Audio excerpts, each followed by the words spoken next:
are you waiting for to take that job, to get out of the toxic relationship, to fight for pay parity, to own property, to create an investment portfolio, and for a seat at the table? Whose permission are you waiting for? So ladies, it's 2025, and I believe that we are still biased against ourselves. It's not just the system, it's us too. And we've heard about being accountable. We need to be accountable for our role in our own disempowerment. And what do I mean by that? We've had generations of conditioning that has caused us to question ourselves, to doubt ourselves, and to devalue ourselves. And in so doing, we keep looking outside ourselves for permission, for validation, and for affirmation. And what that does is it keeps us small. It keeps us trapped in a victim mindset. And when you are in a victim mindset, nothing happens. You don't take action.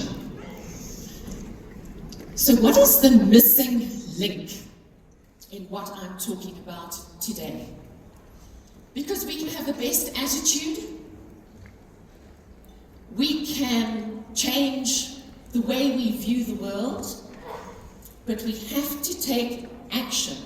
And the one thing we have not done is used our money to change the bigger story.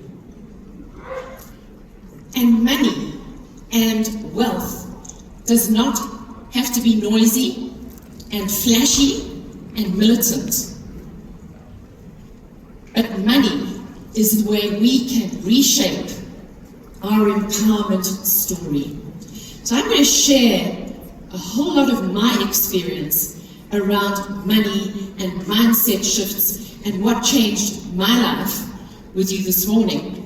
Because I think it's very important to have a human story to get a wake-up call.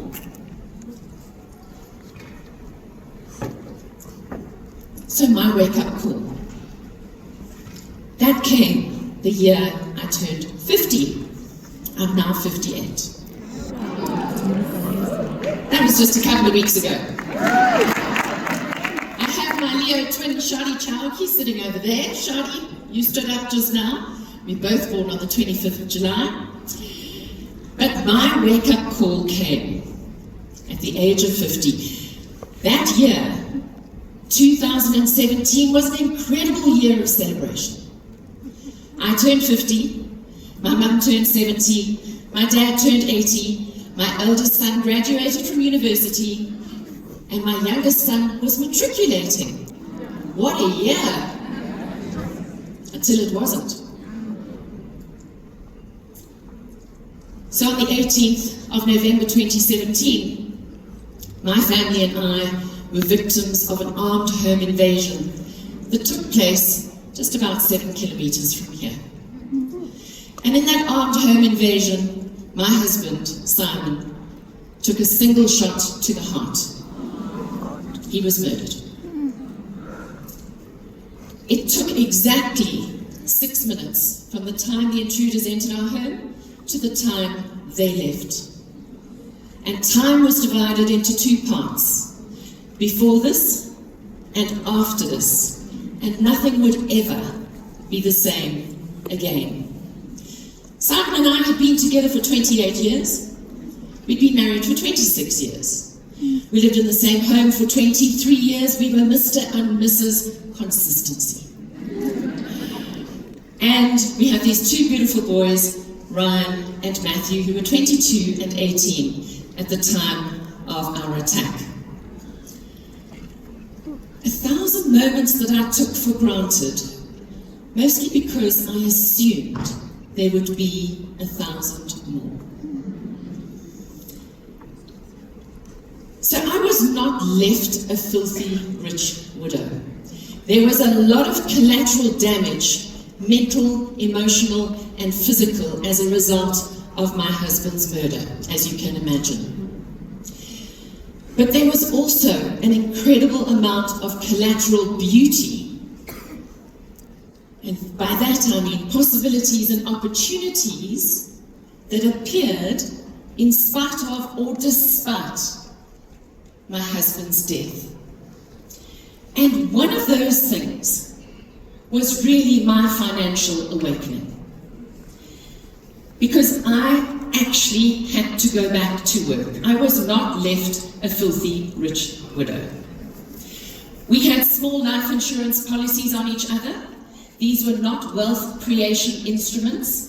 They were risk protection instruments. They were there to give us enough time to take a breath and get up again. So I had to go back to work.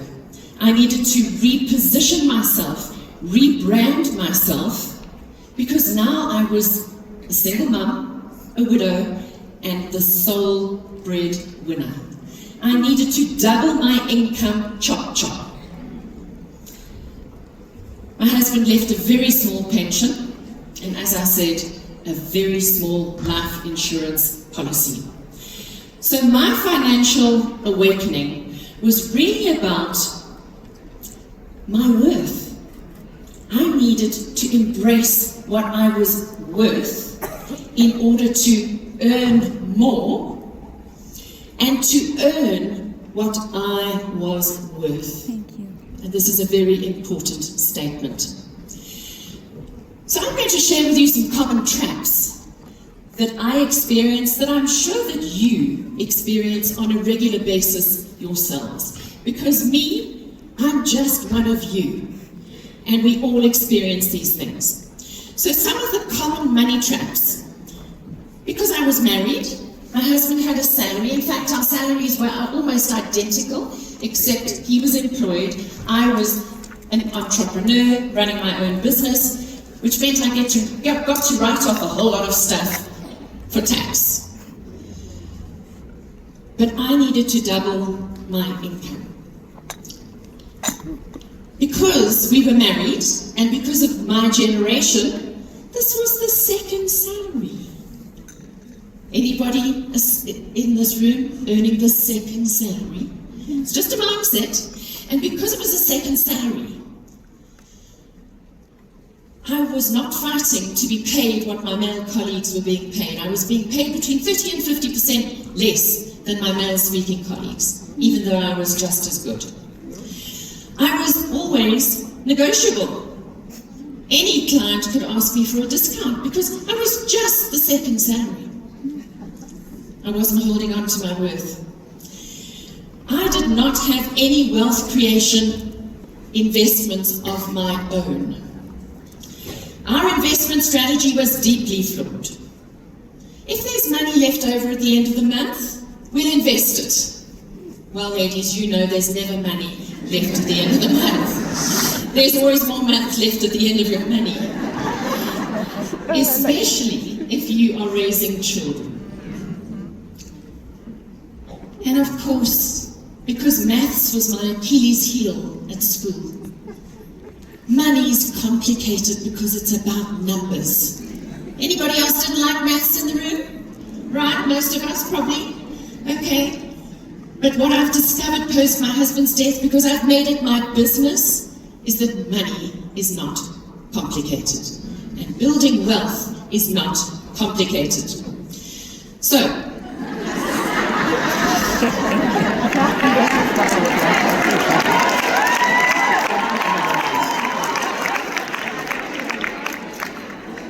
right, an immediate disclaimer.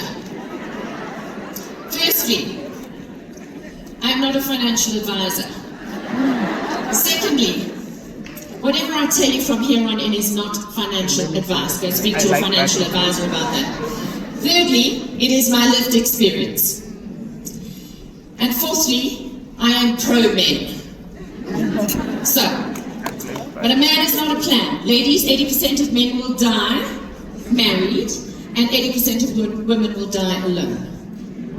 So, your man is probably going to die before you, or he's going to get ill, or you're going to get divorced, or he's got another lady with children outside of your marriage. This is the reality. So you need your own financial plan. I did not have my own financial plan before my husband died. So choice freedom for me is the ultimate wealth creation strategy. Financial freedom is a number. Choice freedom is a runway. And building choice freedom through wealth creation enables you to make the decisions you want to or need to make whenever you want to or need to make them. And this is the freedom most women do not have. So my vision is choice freedom. I'm not a granny or a gogo yet, but I have a number. I have a game plan 2027, which is huge. Nobody knows what my number is except me. And when I hit that number, it means when my kids have my grandchildren, God willing, that I will be able to choose when to work and when to look after my grandchildren. So how are you creating better outcomes from your income? Because everybody sitting in this room right now is earning an income. Whether it's 20,000 Rand or 250,000 Rand a month, it doesn't matter. But how are you going to create better outcomes intentionally because you have a plan? So I believe we need to stack the deck in our favor. Number one, you need a financial plan. Number two, if you don't have a financial advisor or someone who knows more about money than you do, find one. Word of mouth will get you the best one. You need a will. I'm not going to harp on this point. We're going to get to it in our fireside chat shortly. You need to commit to paying your future self because you are worthy. Ladies, buy the share, not the handbag.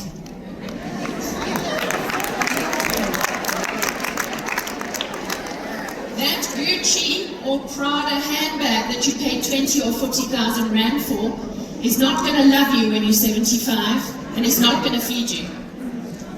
But the shares will, because of compounding, the magic of compounding. So, you need two streams of income. The one you go out to work for, and then you take some of that every month and you put it to work for you in investment vehicles. And it sweats while you are working. This is the thing I never ever understood properly before my husband died. But I do now, and I've got multiple streams of income. And you need to practice the discipline of the debit order. This was the secret that my financial advisor taught me. It's not if there's money left over. It's money you pay up front towards your future self. And the peace of mind you get is phenomenal. It makes you feel worthy. So, those two streams of income, if you don't have them, you can set them up very, very quickly in a matter of 15 minutes online. You need to back yourself. Stop being apologetic. Go and read your emails. Ladies, read your emails and other women's emails and look how often we apologize for what we charge or how we're going to do the job. A man does not apologize. He says, this is my price. Don't take the first offer on the table. I got great advice about this, especially if you're climbing into C-suite. Don't take the first offer, go back and negotiate. There's always more. Don't discount yourself. As I said, I stopped discounting myself. I put my big girl panties on when I was busy fighting for pennies when I was wrapping up my husband's estate. About 18 months after I'd wrapped up his estate, I was battle-hardened through the bureaucratic nightmare of wrapping up his estate. And I was invited to a blue-chip corporate to talk about what they would like to book me for. It was a 10-stop speaker roadshow. For any speaker, male or female, 10 stops, that's a big deal. And I was brought in, good power play, 5 people on that side of the boardroom table, me on the other side. They said what they wanted. Would I like to go back to my office and send them a proposal? What would it cost? I'd already raised my fee before I walked into the room. And I said, I can tell you exactly what it's going to cost. I put the number on the table. They were floored. It's a bulk deal. Can we get a discount? I said, you know what? And I don't know where this came from, ladies. I said, my husband and I have paid you premiums for 26 years for this and this and this and this, and never once did we ask you for a discount. And if we had, I don't think you would have given it. So no, there is no discount. Wow. It was a moment in my empowerment journey. I got the deal. It was over R1 million. It was my first 7-figure deal, and it got renewed the following year. So ladies, you don't have to be 100% ready. Men will sit at a table, put up their hand if they're 65% ready. You need to make yourself supportable and keep growing yourself professionally and personally. And please ring your own bell. Don't wait for other people to ring it for you. So the disruption queen in me is saying right now, I hope I have made you think a little differently about your money and wealth creation. The talent whisperer and the strategic leadership coach in me is saying, yes, you can. Into every one of your ears, yes, you can. Yes, you can. And you really can, because I have done it. And it's not that difficult, and I'm going to retire just fine. Wow. So on that note, whose permission are you waiting for? I'm going to ask you to stand up, find a woman next to you or behind you, and look each other in the eye, and I want you to say to each other, the only permission I need is my own. Be upstanding. Okay. Let's do 3. Yeah.